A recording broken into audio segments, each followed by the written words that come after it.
May difference ba ang income protection and income replacement? Meron. Pag sinabi nating income replacement, nawala yung income, tapos may pumalit doon sa income replacement yun. Ano naman yung income protection? Yung income, hindi siya mawawala pagka merong ibang threat kasi merong magpoprotekta. Para ko kayong binibiro, no? So, lagyan natin ng example. Income replacement.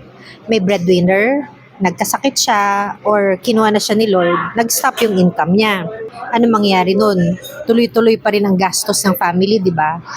Para may pangsalo ng family, merong income replacement. Yun yung papalit sa nawalang income ni breadwinner para ma-afford pa rin yung buhay na nakasanayan ng pamilya. Income replacement. Ano naman ang income protection?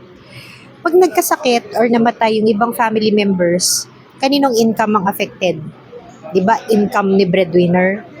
Para maprotektahan ng income ni breadwinner, kailangan may ibang source na panggagalingan para hindi magalaw ang income ni breadwinner. Pag nangyari ang serious illness, accident, disability, and death, merong ibang pagkukuhanan ng instant na malaking pera para harapin ang sudden na malaking gastos pag nangyari ang serious illness, accident, disability, or death with any of the family members.